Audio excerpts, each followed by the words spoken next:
Hello. Okay, today is Sunday, the 1st of September. Can you believe we're already September? Wow, time is an illusion, that is for sure. So, I know that a lot of you, including myself, were going through these cycles of like, what the fuck? And, oh, I got this. Or like, oh, I don't want to deal with this. Or like, when is this ever going to be over? Or like, bring it on. Bring it on. I can deal with this. I like change. So guess where I am today? Today I'm in the medium rare. I'm like, all right, this thing needs a little bit more of time, but not too much, because I can deal with it as it is. I can actually accept and surrender to the forces that are actually giving opportunity to humanity to do things differently. But are we ready? Is humanity ready to take on this challenge? Are many of the people running against the other direction because they don't want to evolve? Because willing to evolve means confrontation.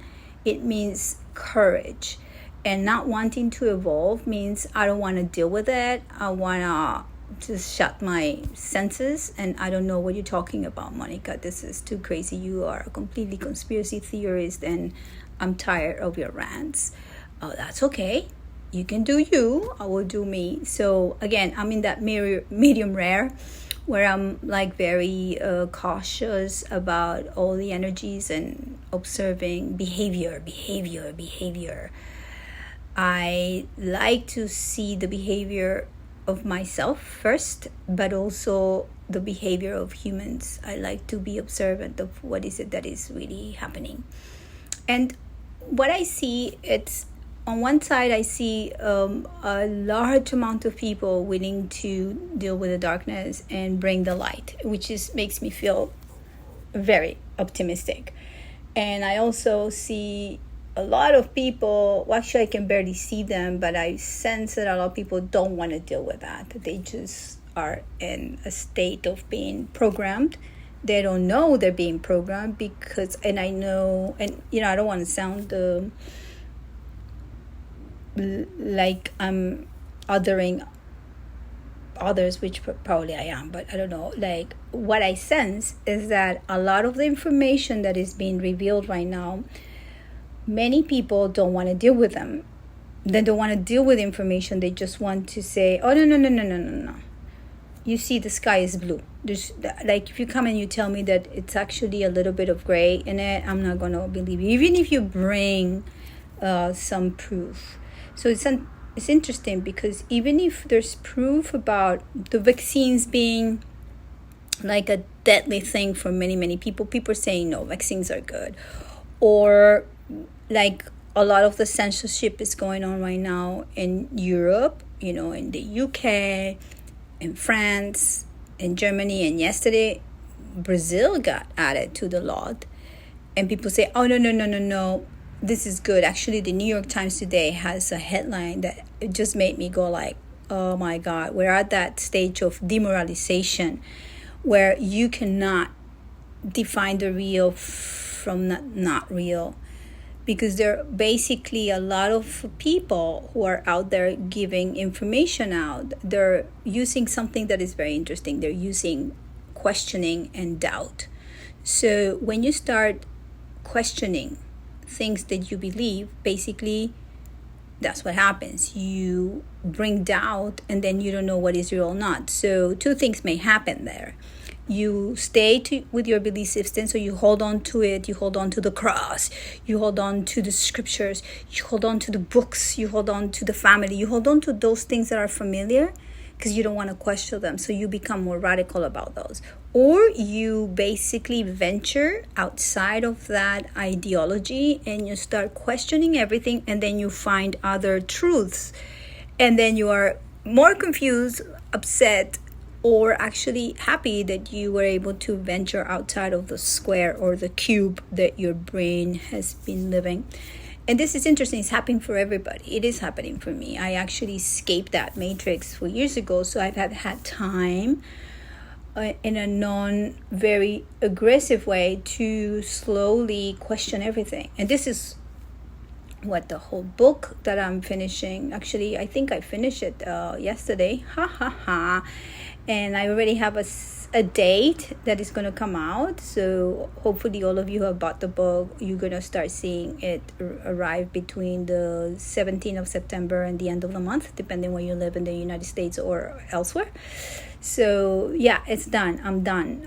I wanted to finish it by the time Pluto will come back to Capricorn, which is today, and it's going to stay here for a little bit over 2 months and a half, November 19, and it's at the 29th degree of Capricorn. This is what is called a critical degree. It is called like that because it is the sum of all the other 30 degrees from the beginning that started 2008, 2009. And if you know all the things that have happened with institutions that we held up high, whether they were banks or governments or universities, like all these institutions that are there, the health system, all these institutions are at the very end of the rope. There we have seen, if we are able to see, a lot of corruption. We have seen that they're not functioning. I mean, I'm actually very libertarian, and I do feel that less government is better. I'm not saying complete anarchy, but I'm saying, hey, if we were to have less government, so that means that a lot of the money that it's used or misused in government doesn't get out of the pockets of the people, but rather is used in a better way, by having less agencies, that basically what they're doing, they're destroying everything. So I'm pro less government if there is a change of government. So so what else do I see? Neptune and Saturn are going to start merging very soon. They're both retrograde, but we're going to see them advancing in the next few months until May next year. We're going to dip into a conjunction, and this is going to herald the new era that officially will start on February 2026. We're going to have such a new way of understanding what reality is if we made the work. By July 2025, I believe it's 5 or 6 of the outer planets, including the 2 social construct planets, which is Jupiter and Saturn, would have moved to a new sign. Jupiter will be in Cancer. Saturn's going to be in Aries. Neptune's going to be in Aries as well. So there's the conjunction. Pluto is going to be fully in Aquarius already, 3 degrees, I think, in the summer. Uranus is going to jump into Gemini. And the nodal axis is going to change in January from Aries to Pisces, North Node, Virgo, South Node. So this is going to be interesting because there's going to be some energy in the mutable axis, with the Virgo, Pisces, and Uranus in Gemini. And we're going to have more cardinal energy moving. We're going to have... Hold on. I'm not looking at a chart, just making these things up. I'm not making them up, but I'm like looking. So, yeah, we're going to have change from mutable signs, Saturn and Pisces going into a cardinal, which is cardinal means beginning. So this is going to be interesting because if you've been paying attention and programming your future in a way that it is schematic, strategically, and with ambition, you can make the best 9 months to come. But if you are, first of all, just not paying attention what's happening, you're going against evolution, but you are no, whatever Monica and the rest of the conspiracy theories are saying, it's not true. And if you're resisting, I would say, to acknowledge what's happening. I cannot predict what's going to happen, but all I can say it's going to become even more rockier, because the path is rocky for everybody. But when you're prepared, you know that you prepare the mountain boots, you prepare the amount of water, you prepare. And when you're prepared, that's what the word means, you're prepared. There's nothing to worry about. So what I suggest, and other things that I was looking at is like, and the end of this year and beginning of next, we're going to have two very interesting retrogrades. Mars is going to retrograde from the sign of Leo back to Cancer and back, and Venus is going to go into Aries and then go back to Pisces and then back to Aries. This is going to be interesting because this plan is to go retrograde every 18 months, almost 2 years, and this is a normal cycle that they have. But because we're going to have the eclipses, and also with Pisces conjuncting Neptune, and all this retrogrades kind of like showing us places that are important to consider in our heart, in our illusions. So, okay, let me see if I can make this up in a better way. So, Venus going retrograde from Aries to back to Pisces is going to remind us or say, hey, I know what my values are as an individual, because that's what I've been working the last years. Because Venus was leading the North Node in Taurus almost 2 years ago. Then it was leading the South Node in Libra, which it still is right now. So Venus has done the work of like, okay, I understand, I took care of what my needs are and my values. I know my worth. I also know how to negotiate with others, so I can enter relationships in situations in a smooth kind of way where I know what it takes. But now I want to show up as an individual, and I just want to make sure that I go back to Pisces and I revise if my values are actually grounded in something that is more linked to my soul purpose. I want to make sure that I actually have forgiven and dissolved any anger or any part of myself that couldn't make it. I couldn't bring it forward. So I'm just going to dissolve it, forgive it, let it go. And I'm going to be more surrendering to the spirit. So when I enter back into Aries after the retrograde, and this is going to happen at the beginning of the year 2025, I will know for sure what the hell I want as an individual, because I am already value my individuality like 100%. Mars is going to happen at the end of this year. Mars is going to be entering the sign of Leo. Mars is going to go through Cancer, and going through Cancer, it's all about taking care of habits and taking care of what is service. Oh my God, all the emotional body that I have, how does that relate to my ancestry? Am I okay with my mom and my dad's family? Like, just how can I cultivate that in a way that is meaningful and it's emotionally meaningful, right? So then it enters Leo, and when it's in Leo, which is fire, it's ready to rock and roll. It's ready to validate itself and say, hey, I'm here, I can do this. But then at 6 degrees, sometime in December, it's going to go, oh, okay, hold on. I forgot something. I have to go back to Cancer, and I have to slow down, because Mars retrograde is about slowing down. I have to slow down and actually make sure that everything that I came here to be in terms of expressing my emotional body in a way that probably is carrying generational trauma is being taken care of. So do I need certain kind of practices like somatic healing or breath work, or do I need to get into therapy with somebody who can hold space for what I need?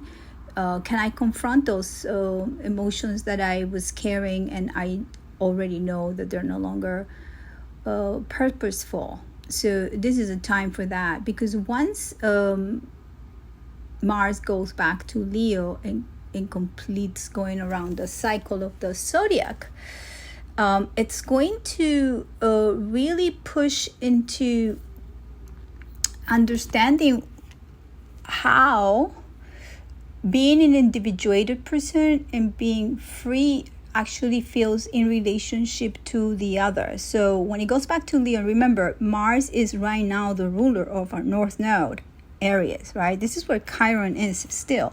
So Mars has already gone through the healing of like, okay, I know I need courage, but I just don't know how to do it. So we have had time to heal that. And now Mars is saying, all right, I think I got it. I can be courageous to initiate something. I be courageous to take care of my needs. I'm going to be courageous to actually learn new skills. And then I am going to take time during the retrograde to make sure that all these things that I'm picking up are making sense emotionally, and then I'm going to come back to Leo and validate myself as an individuated person that is full of creativity and is ready to show up in the world. And then it's going to continue through Virgo and Libra and so on. And when it enters Libra later in the year 2025, we will know if we have done the proper work of understanding how to lead, how to be a leader of our own individuation. So there's so much greatness that is going to happen next year. But we're in the process. It's not that we have to wait until the summer. It's like, I hope that you're doing the work, because it's deep, but it's so promising. I can go on for a lot of transits, but I'm going to say that the last thing I'm going to talk about, obviously Pluto is going to be the next 2.5 months in Capricorn, and so we're just going to see the end of an era. So I want you to really focus on meditating what this last 16 years have meant for you. What part of yourself died, and right now it's not even in recovery mode. It's already in transmutation. It's already mutated. You already recognize the monster that you created, or the beautiful flowers that are, I don't know, shining in the garden. So that's a process that is very generational. It's a deep process. A lot of things probably fell and they got lost during that time. I lost my husband. I didn't lose him, but I basically dissolved my marriage almost 10 years ago. It's going to be this year, which is kind of incredible. I lost my mother, but I really didn't lose her. By being in connection with her, I basically found a deep connection to God. And there's a lot of stuff that I can think of. I lost I kind of transformed the way I relate to the collective, and I basically left the matrix of New York and started really questioning a lot reality and all the lies and things that we've been fed through the last century and 10 years. Okay, so that's that. Then Neptune, it's with Saturn's at the very end of Pisces, so anything that we think that is real right now is actually an illusion. Imagine like a Hollywood movie that when you are turned on with the lights at the very end, you go like, oh my God, this was so good, but it was a movie. So it's the understanding of what is the role that you're playing. Are you basically sitting down passively and waiting for the end of the movie, or actually you're turning on the lights and saying, all right, I love that this is a movie, but this is not what my life is going to be. So that's that. And while the nodes entering to Pisces, we will need a lot of discernment, a lot of relationship with how we discern with our reality, our ideologies and everything, because the lines are crossing right now, my friends or my comrades. We are, as Yuri Bezmenov has said, we are beyond in the 4 stages that he called in the 1980s. He used to be a spy. Then he in Russia, KGB, and then he came to the United States. And he name the 4 stages that we need ideological to be subverted by something bigger. So you start with demoralization, then you go to the second step is destabilization, then you go to the crisis, and then where we are right now is normalization. So everything seems to be normal right now. Whatever the media is saying right now or the politicians are speaking, it should sound normal. And if you're already been indoctrinated, you're like, what are you talking about, Monica? This is okay with me. So, hey, you do you, I do me. I've been spending the last 4 or 5 years questioning everything. So I've been looking really, literally under the carpet to see what's the dust that it's underneath that I don't want to look at. And that's how I want to live my life. I'm a courageous person, I have to say. I'm not. It's not that I don't have fear, but the fear that I have is always channeled into more bravery. And you know what my last name is? Bravo. I'm a brave little, feisty little shit. Anyway, this is the end of this broadcast from Miami Beach. I wish you all... Oh, yeah. Last, there's a new moon, and okay, Uranus is going retrograde. I think it was yesterday, today, tomorrow. I can't remember. So we're going to accelerate more into this individuation thing because Uranus is here to disrupt the normalization of things. And then the new moon is at 11 degrees of Virgo. That's where my Pluto is. I'm so excited about having the new moon there because I'm going to start like a new cycle there of awareness. Pluto go really, really deep into my psyche.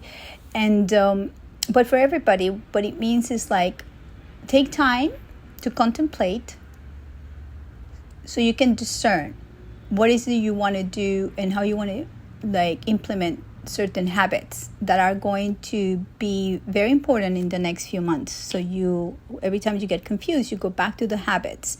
You go back to that humility that you're going to have in the next few days where you actually going to make the right list and say, oh, this is what I need. This is what it is. So you're going to see things as they are. Forget about judgment. If you see that there's judgment, you're not in the right place. You got to use discernment. And discernment means that you take time to really see things for what they are, and then you make decisions, not based on a crisis, but they're based on the needs that your soul has in order to become more humble and get ready to be out there with the rest of the world. So enjoy this new moon, enjoy this blah, blah, blah, and the rest of the week. Fireworks are coming. Bloop, bloop, bloop, bloop, bloop, bloop, bloop.